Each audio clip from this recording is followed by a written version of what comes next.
13주차 2강 강의 진행합니다.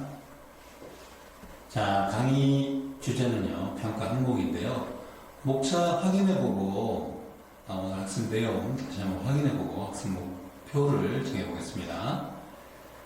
1강에서는 이제 그 평가에 대한 개념과 필요성, 그리고 레스토랑에서 이루어지는 그 각 단계별로 이제 그 측정될 수 있는 변수에 대해서 확인했고요.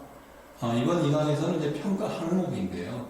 이 평가 항목에는 이제 구체적으로, 좀 더 구체적으로 평가할 수 있는 그 기준을 어떻게 나눠서 측정하고 있는지 를 확인해 볼 것입니다. 그게 보게 되면 이제 우리가 어떤 평가를 좀 객관화시켜주는 그런 기준이 있을 거고, 또 측정한 사람마다의 또 주관적인 부분이 있을 겁니다. 아마 이런 부분들이 이제 어떻게 구분해서 하고 있는지 한번 확인해 보고요. 그 다음에 또 직업군 중에 하나가 이제 미스터리 쇼퍼라는 직업군이 있는데, 미스터리 쇼퍼라는 그 직업군을 통해서, 예를 들면 미스터리 다이너라고 하는데요. 그 미스터리 쇼퍼들이 실제로 그 측정하고 있는 그 변수, 어떠한 항목들을 평가하고 있는지 이 부분 한번 확인해 보도록 하겠습니다. 그리고 이제 3강에서는 이제 외식업소를 이제 시리즈로 최종적으로 이용하고 나서의 소비자의 그런 행동들이 나오거든요. 이 부분은 이제 3강에서 다룰 거고요. 따라서 이제 이번 2강에서는 중요한 거는 구체적인 평가 항목에 대한 분석에서 두 가지 나눠지는데, 객관적인 평가 기준을 설명할 수 있어야 된다. 그리고 주관적인 평가 기준에 대해서도 설명할 수 있어야 된다. 이 부분으로 학습 목표를 정해보겠습니다. 그리고 미스터리 다이너 평가표가 있는데, 이 부분에 대해서도 이해하고 설명할 수 있어야 된다 정도로 요약하겠습니다. 이 미스터리 쇼퍼는요, 여러분 잘 아시는 미슐랭 가이드의 인스펙터라는 직업군이 있는데요. 인스펙터는 이제 그 미슐랭 가이드 레스토랑을 선정하는 그 심사 요원들이죠. 이분들이 전 세계의 각 도시, 그 미슐랭 가이드 레스토랑들이 소개될 수 있는 그런 도시를 미스터리 쇼퍼로 오픈을 해서요, 손님으로 가정해서 실제로 식사하면서 그 레스토랑을 평가하는 그런 평가 기준이라는 전문적인 직업군을 또 나왔습니다. 그래서 이 시간에서는 이제 그 미스터리 다이너 평가표에 대해서 한번 학습을 하고 이해하는 걸로 학습 목표를 정했습니다. 자, 그러면 하나하나씩 살펴보도록 하겠습니다. 자, 우리가 1강에서 다루었다시피 왜 레스토랑을 평가해야 되냐? 그 평가하는 것은 결국은 뭡니까?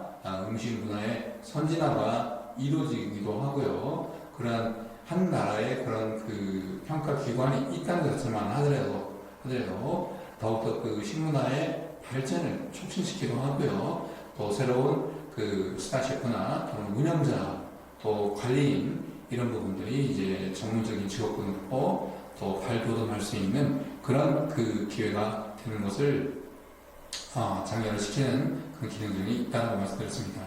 자, 그래서 이렇게 평가할 때는 이제 정말 어떤 변수가 있는지 한번 쭉 나열을 해보았는데요. 뭐 음식 자체부터 해서 그 음식에 대한 영양가나 균형, 맛, 향, 색감, 온도, 질감, 청결, 일관성, 사용되는 식재료, 그 다음에 그 익스테리어나 인테리어나 뭐 주차장 접근성 등등등등 해가지고 꽤 많은 것들이 이제 측정 변수를 있다는 것이죠. 정말 이런 부분들을 가지고 평가한다는 것은 평가하는 자체가 정말 쉽지 않다는 것도 또 느끼기도 하고, 또 그러한 평가 기준이 모든 레스토랑에 다 포함될 수 있냐 하는 것도 상당히 어려운 부분이기도 합니다. 자, 그래서 일반적으로 서비스가 제공되는 과정에 따라서 이제 평가 항목이 만들어지는데, 다양한 류의 평가 항목들이 있기는 합니다만, 모든 식당에 적합한 평가서란 없다고 볼 수가 있겠습니다. 평가 목적에 적합한 평가 항목을 만들어 평가하는 것이 가장 바람직하다고 볼 수 있겠죠. 왜냐하면 떡볶이집, 분식집을 평가하는 거와 그 다음에 이제 고급 레스토랑에서 호텔에, 예를 들면 신라 호텔의 라콘티라고 하는 이런 유로피안 레스토랑을 또 평가하는 거하고는 분명히 차이점이 있을 수 있겠죠. 그리고 그 레스토랑에 예를 들면 이제 고객이 이용하는 화장실이 있느냐 없느냐, 또 화장실이 남녀가 구분이 되어 있느냐 없느냐, 이런 부분도 굉장히 중요한 부분이 될 수는 있긴 합니다만, 또 레스토랑이 없는 경우도 있잖아요. 또 공공시설로 이용되는 것도 있고, 뭐 이럴 경우에 심사 평가의 경우는 한 평가서 가지고 시장에 있다는 것입니다. 자, 다음에 그 사례의 그 평가 항목은요, 서비스 과정에 따라서 비교적 구체의 내용을 담고 있는 평가서이고 이를 소개할 것입니다. 평가 항목은 총 세 가지의 그 대항목으로 이제 구분이 되어 있고요. 대항목으로 구분되어 있고, 그게 보게 되면 이제 음식과 서비스, 그다음에 장식과 분위기, 이 세 개의 대항목으로 구분해서 주관적인 평가 기준과 그다음에 객관적인 평가 항목들을 구분해서 제시할 것입니다. 이렇게 보게 되면 대항목은 이제 음식 자체에 대한 부분, 그다음에 서비스에 대한 것, 그다음에 분위기, 그다음에 분위기의 장식, 이런 데코와 관련된 부분들 포함해서 세 대항목으로 나눠가지고 객관적인 평가 기준과 그다음에 주관적인 평가 기준 나눠 설명을 드리도록 할게요. 자, 먼저 객관적인 평가 기준에서 음식 부분 보도록 하겠습니다. 객관적인 평가 기준은 좀 더 누구든지 이해할 수 있는 정도의 좀 체계적인 기준이라고 볼 수 있겠는데요. 그런 관점에서 한번 보도록 할게요. 근데 먼저 음식 먼저 보겠습니다. 자, 음식의 평가 가이드라인의 기준은요, 이제 뭐 예를 들면 이제 여기서 소개되고 있는 부분들은 서양의 평가 기준을 가지고, 레스토랑 기준을 가지고 하는 것입니다. 그래서 서양이기 때문에 서양의 그 평가 기준이기 때문에 서양에서 제공되는 음식을 기준해야 되겠죠. 그래서 거기에서 제공되는 메뉴가 있는데 그 메뉴가 첫 번째 제공되는 것이 전체 요리입니다. 그래서 에피타이저와 그 다음에 수프, 그 다음에 샐러드, 그 다음에 이제 주요리, 메인 요리죠. 그 다음에 이제 후식 등의 사항에서 적용됨으로써 이제 그런 거 가지고 평가하게 되는데, 각각의 사항에 대해서 다음에 세 가지 내용을 이제 평가하게 되는데요.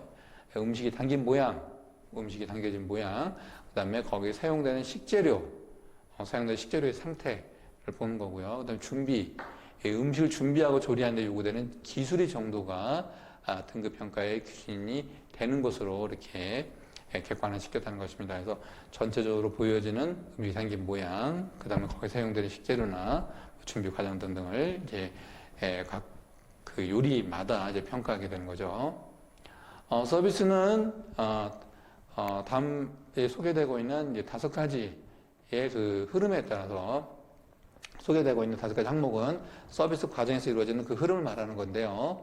각각의 항목에서 요구되는 정도를 기준으로 음식의 평가와 같은 방식으로 평가 기준을 이제 만들어서 제시하고 있습니다. 처음에 이제 고객이 이용하기 전에 예약할 때 예약과 고객 응대, 전화 응대에 대한 부분, 그 다음에 좌석으로서의 또 안내, 그 다음에 이제 초기 환대가 있네요. 처음에 이제 방문했을 때 이제 웰컴 인사부터 좌석을 안내, 그 다음에 식료와 음료의 서비스, 그 다음에 이제 식사를 마치고 나서 지불과 출발 단계, 환송에서의 이런 그 서비스 태도 이런 부분들까지 다 포함되고 있습니다. 그리고 이제 그 데코와 분위기인데요. 데코와 분위기. 음식과 서비스 평가와 같은 방식으로 이제 접근하는데요. 특정 등급의 레스토랑의 데코와 분위기는 이제 어떤 조건이어야 한다는 기준을 정하게 됩니다.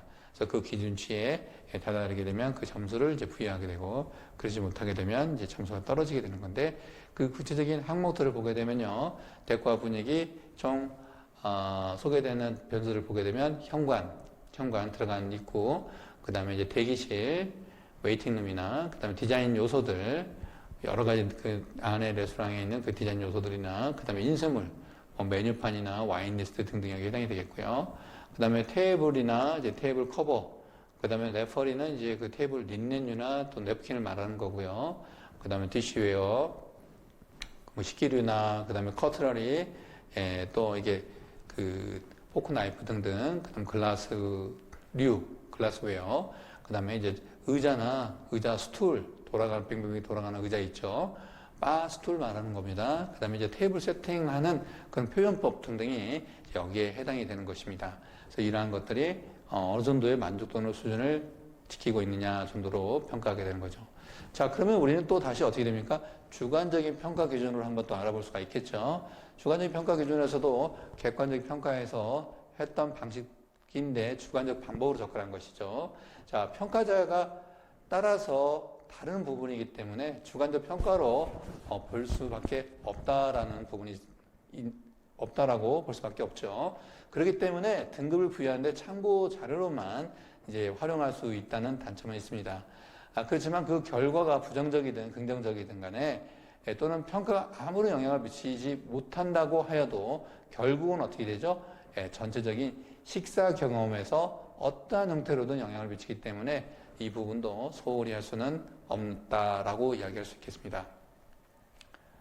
객관적인 평가 기준과 같이 세 개 부분으로 나누어서 설명할 수 있고요. 등급 부여의 참고 자료로 활용하기 위해서 예를 들면 이제 그 세 가지 기준에 아까 뭐 음식, 서비스, 장식과 그다음에 서비스와 장식과 이제 분위기 대 항목에 대하여 대단히 높다, 대단히 낮다 또는 뭐 공란으로 두어서 이제 거기다가 일부 점수를 더 부여할 수가 있겠죠. 이 부분도 이제 그 각세에 대한 항목을 나눠서 설명을 한번 드려볼게요. 자, 음식 주관적 기준에서 보게 되면 빵에 대한 상태, 그 다음에 뭐 양념류는 이제 소금하고 후추나 기타 이제 소스류 등등이 이제 여기에 해당이 되고요. 그 다음에 이제 맛과 온도, 그 다음에 식사 전과 그 다음에 식사 사이에 제공되는 이제 내용물들, 그 다음에 이제 메뉴 어떠한 뭐 다양성이나 음료, 그 다음에 그 음식이 주는 뭐 어떤 가치 이런 등등인데요. 참 이런 부분들은 어떻게 돼요? 이제 주관적인 평가 항목이라고 볼 수 있겠죠. 자, 서비스. 서비스는 이제 그 쾌적성, 그 다음에 시의성은 이제 그 적정한 어떤 서비스가 요구될 때 응할 수 있는 그런 시의성이나 정중함, 조심성, 그 다음에 지식, 그 다음에 특별한 요구에 대한 가능성과 그 다음에 자발성, 그 다음에 종업원의 외모와 품행, 그 다음에 발레 파킹, 신용카드 사용 여부 등등이 이제 여기에 이제 해당하는 항목입니다. 다음은 이제 장식과 분위기에서 보게 되면 이제 외부, 익스테리어, 레스토랑의 이제 외관 등도, 그 다음에 그 실제로 이제 방문했을 때 고객이 이용할 수 있는 동선, 그 다음에 이제 테이블이 차지하고 있는 그런 스페이스, 테이블 스페이스라고 하고 있고요. 그 다음에 온도와 환기, 그 다음에 조명, 그 다음에 소음과 이제 배경음악, 그 다음에 수용 능력과 점유율이나 그리고 이제 화장실 등등이 이제 여기에 측정 항목이라고 볼 수 있겠습니다. 자, 그래서 주관적인 그 평가 기준과 그 다음에 객관적인 평가 기준으로 구분해서 설명할 수가 있겠는데, 주관적인 부분은 이제 평가하는 사람들마다 좀 다소 차이는 있습니다만 공통적으로 느끼는 부분은 같다라는 그런 전제하에서 평가 기준을 내릴 수 있다는 것이죠. 자, 그러면 여러분이 혹시 수요 미식회라고 하는 그런 프로그램 있죠. 그 프로그램은 어떻게 될까요? 객관적인 평가 기준보다는 어떻게 돼요? 주관적인 평가 기준에 가깝다라고 이야기할 수 있겠습니다. 다음은 이제 그 미스터리 다이너 평가표인데요. 현재 그 교수님 같은 경우는, 저와 같은 저의 또 다른 하나의 업무 중에 하나가 이제 레스토랑을 이제 평가하는 일을 또 같이 병행하고 있습니다. 컨설팅도 하고 또 레스토랑도 평가도 하는데요. 그때 이제 평가할 때 미스터리 쇼퍼로 이제 손님을 가장해서 가는 역할을 하고 있습니다. 이제 그런 직업군인데요. 한번 소개시켜 드리게 되면 이런 미스터리 쇼퍼들이 평가하는 평가표가 이제 바로 미스터리 다이너 평가표인데요. 미스터리 쇼퍼는 과연 무엇인가 보게 되면요. 일반 고객으로 이제 가장을 합니다. 그리고 매장을 방문하고요. 거기서 물건도 사고, 그 다음에 점원의 친절도나 외모, 그 다음에 판매하는 기술, 그 다음에 사업적인 분위기 등등을 평가하여서요. 거기서 이제 개선점을 찾아가지고 이제 제안하는 일을 하는 사람으로 일명 내부 모니터 요원이다라고도 이야기합니다. 자, 미스터리 쇼퍼는요, 상품의 질과 더불어서 서비스의 질에 대한 소비자의 평가에 따라서 기업의 매출이 큰 영향을 받게 되면서 생겨난 새로운 직업군입니다. 새로운 직업군이죠. 우리 고객들이 정말 만족을 하고 있는지, 그렇지 않은지를, 기업을 운영하시는 분들은 매우 궁금하죠. 예를 들면 손님들에게 나가면서 어떻게 돼요? 음식 잘 먹었다라고 이야기를 하고 있습니다. 진짜 잘 먹은 것인지, 의례적으로 그냥 또는 이야기하고 나가는 것인지 이런 부분들은 알 수가 없기 때문에 실제로 이제 고객 입장에서 직접 체험하면서 느꼈던 부분들을 보고서를 작성하는 이런 직업군들이 바로 미스터 쇼퍼입니다. 미스터 쇼퍼로서 가장 그 권위와 우리 외식업계에서 가장 그런 그 권위 있는 기관이 이제 미슐랭 가이드고요. 미슐랭 가이드에서 일하고 있는 분을 미슐랭 가이드 인스펙터라고 하는 부분 직업군이 있습니다. 이들 미스터 쇼퍼는요, 이제 직접적으로 소비자의 평가를 파악하기 어려운 이런 기업을 대신해서요, 소비자의 반응을 이제 평가하는 일을 하게 되는 전문 직업군이다라고 말씀드립니다. 그러면 이제 그 미스터리 쇼퍼들이 실제로 이제 평가하고 있는 그 미스터리 다이너 평가부에 대해서 설명을 좀 드려볼게요. 이들 미스터리 쇼퍼들이 매장을 방문하기 전에 해당 매장에 대한 위치도 보고요. 그 다음에 그 레스토랑이 어느 정도 어느 정도 수준인지 또 인터넷 조사도 해보고, 그 다음에 레스토랑의 환경이나 또 종업원들 직원 수가 어떻게 되는지, 그 다음에 판매되는 제품에 대한 이런 정보들을 또 파악하고요. 그런 다음에 이제 직접 매장을 또 방문하여 상품에 대해서 물어보기도 하고 구매도 하며, 또는 또 환불도 또 요구하는 등 실제 고객이 하는 행동을 또 하게 됩니다. 그리고 또 실질적으로 이런 컴플레인이라고 해서 고객 불평을 또 시도했을 때 이것을 어떻게 응대하는지 이런 부분도 실제로 또 평가를 해보게 되는 거죠. 실제 고객이 하는 일을 이제 고객이 하는 행동을 좀 하게 되는 것이죠.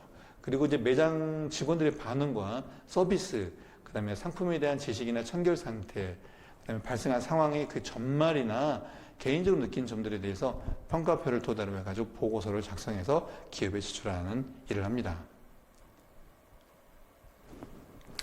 네, 다음에 이제 소개되는 이제 평가표인데요. 이 부분은 이제 고객으로 가정하여 특정 외식업체의 이제 외부, 익스테리어라 하고 있고요. 그 다음에 청결, 그 다음에 종업원에 대한 서비스, 그 다음에 식음료, 그 다음에 서비스 관리, 그 다음에 서비스 수준이나 일반적인 사항들의 기술을 이제 하게 되는데요. 그리고 평가 결과를 바탕으로 좀 종합적인 보고서를 이제 만들어 제출하게 되는데 그 샘플에 대해서 하나씩 알아보도록 하겠습니다. 먼저 식당의 외부입니다. 여러분 이제 우리가 식당에 이제 그 인테리어라고 한다는 거는 그 식당 내부에 있는 그런 장식과 데코레이션을 말하는 것이고요. 그 다음에 식당 외부, 이거는 이제 그 콩글리시, 우리나라 말로는 이제 아우테리어라고 하는데, 인테리어 반대말 아우테리어라고 설명하는 분도 있습니다만, 정확한 거는 이제 익스테리어입니다. 익스테리어. EXTERIOR. 예, 이렇게. 이제 식당 외부에 대한 소견으로서 이제 일반적으로 이제 다음 같은 내용들을 평가 대상에 이제 포함시키고 있는데요. 일단 이제 식당 간판을 유지가 이제 잘 되고 있고, 가시성 좋냐, 그러면 좋냐, 안 좋냐는 이제 yes, no 퀘션으로 해서 답변을 하고요. 그 다음에 거기에 대한 밸류 가치는 이제 최대 5점 만점에 몇 점을 점수를 부과할 수 있냐라는 부분이고요. 이런 평가 항목들이 과연 몇 개가 되느냐라는 부분들을 보는 겁니다. 그 다음에 식당 입구는 이제 청결하고 유지되고 있는가라는 부분, 그 다음에 주차장은 청결하고 지저분하지 않다. 그 다음에 주차장은 유지가 잘 되고 있고, 또 패인 곳도 없고, 위험 요소가 없다 등등 걸 측정하게 되는 것이죠. 그 다음에 외부의 창은 청결하고 지저분하지 않다. 외부 조경은 잘 유지되고 있고 잘 다듬어져 있으며 잘 가꿔져 있다 등등 이런 부분들을 평가하는 겁니다. 이렇게 평가하게 되고요. 그 다음에 식당의 이제 내부를 보겠는데요. 아까 외부에 대한 총점에 대한 점수는 25점이네요. 25점. 여기 사례는 이제 25점 만점에 17점을 이제 획득했던 것을 사례하고 있고, 내부는 이제 그 35점 만점에 30점을 이제 취득했는데, 내부에서는 이제 그 청결에 대한 소견으로 일반적으로 다음에 측정 항목들에 대한 평가가 대상이 됩니다. 입구와 안내석은 청결하고 정리동선이 잘 되어 있느냐, 그 다음에 여자 화장실의 화장지가 잘 비치되어 있고 모든 시설과 거울, 바닥 등이 깨끗한가, 그 다음에 남자 화장실에서 화장지가 잘 비치되어 있으며 모든 시설과 마찬가지로 거울, 바닥 등이 깨끗한가. 참 이럴 때는 어떻게 하죠? 여성이 또 남자 화장실 가볼 수도 없고 이런 경우가 간혹가다 이제 발생이 돼요. 이럴 경우는 어떻게 돼요? 측정 항목에서 제외시켜야 되겠죠. 제외시킨 것을 이제 표기를 해놔야 됩니다. 또는 이제 보통 이제 미스터 슈퍼가 혼자 방문할 때도 있고, 이제 둘이 방문할 때도 있습니다. 근데 아무래도 혼자 레스토랑을 방문해 평가하게 되면 바로 저게 미스터 슈퍼라는 것을 이제 인식을 할 수가 있거든요. 왜냐하면 이제 이런 미스터 슈퍼제를 운영하고 있는 이런 식당들은 이런 제도가 있기 때문에 어느 손님들이 와서 미스터 슈퍼로 내가 평가받을 수 있겠구나라는 것을 의식을 하게 돼요. 그렇게 해서 그 고객들에게 더욱더 잘해주려고 노력도 이렇게 하면서 가식적인 어떤 행위가 결국은 평가 결과의 그 점수를 좀 오염시킬 수가 있는 것이죠. 이런 것을 이제 막기 위해서 훈련을 시키게 됩니다. 그 다음에 이제 바와 라운지 바닥이 청결한가, 그다음에 식당 내부는 잘 유지되고 있는가, 그 다음에 바닥은 청결한가, 식당은 그때그때 잘 정돈되어 있는가 등등 측정하게 되는 것이죠. 그래서 이제 35점 만점에 30점을 스코어해서 약 85점 정도 수준을 유지하고 있는 것으로 나타냈네요. 다음은 이제 서비스인데요. 여기서 이제 호스테이스는 원래는 이제 초대자, 또 주최자라는 개념을 갖고 있는데, 여기서의 호스트나 호스테스는 그 레스토랑의 이제 관리인을 말합니다. 매니저가 남성이면 호스트, 그 다음에 여성이면 호스테스라고 하는 관점, 그 레스토랑에서 최고의 그 책임자를 말하는 것이죠. 그 다음에 이 호스트와 호스테스에 대한 소견으로 일반적으로 다음의 내용을 또 평가하고 있는데, 식당에 들어왔을 때 누군가 환대하느냐, 보통 이제 식당 입구에 보게 되면 레스토랑 책임자가 이제 있는 경우가 일반적이죠. 그 다음에 호스테스가 이름을 붙여가고 있고 명찰을 붙여가고 있는지, 그 다음에 전화를 걸면 즉시 응대하고 친절하고 유익한 정보를 제공하고 있는가. 저 역시도 레스토랑에서 근무했기 때문에 제 학과에 이제 전화를 하게 되면 지금도 저는 전화를 이렇게 받습니다. 외식산업과 송은규 교수입니다. 또는 안녕하십니까, 외식산업학과 송은규 교수입니다. 이렇게 전화를 받아요. 이런 호스트들이 빠르게 좌석에 또 안내하는가, 또 정확한 그 대기 시간을 또 말해주는가, 얼마나 걸리는지. 이 레스토랑에서는 이제 50점을 맞았네요. 20점 만점에 10점을 스코어를 얻어서요. 다음은 이제 식음료에 대한 서비스이죠. 제공되는 식음료에 대해서 이 부분에 대한 소견인데, 일반적으로 다음 항목들 또 측강의 대상이 됩니다. 첫째, 전체를 이제 에피타이저거든요. 전체가 주문했는데 즉시 제공되었으며 주요리 전에 제공되었는가, 얼마나 또 음식이 오래 걸리고 지체되고 막 이런 경우도 있는데, 어떤 때는 주요리 다음으로 제공되는 경우도 간혹가다 있을 수 있어요. 이런 경우는 또 안 되겠죠. 원래 전체는 뭐예요? 메인 음식을 먹기 전에 음식 전에 먹는다. 그런 관점은 있어서 이제 에피테이팅, 식욕을 돋구는 요리들이 나가는 거죠. 그 다음에 이제 주문한 더운 음식이 적당한 온도로 제공되었는가, 그 다음에 주문한 찬 음식이 적당한 온도로 제공되었는가, 그 다음에 같은 식탁에서 함께 앉는 모든 사람에게 주요리가 같은 시간에 함께 제공되는가. 나는 먼저 받았는데 다른 사람은 늦게 받았어요. 이것도 문제가 될 수 있겠죠. 그 다음에 주문한 음식은 메뉴의 설명에 대한 내용을 일치하는가 등등, 배달 시간과 음식의 질은 어떠했는가 등등해서 이 레스토랑의 이제 사례는 60점을 받았네요. 30점 만점에 18점을 스코어를 얻어서.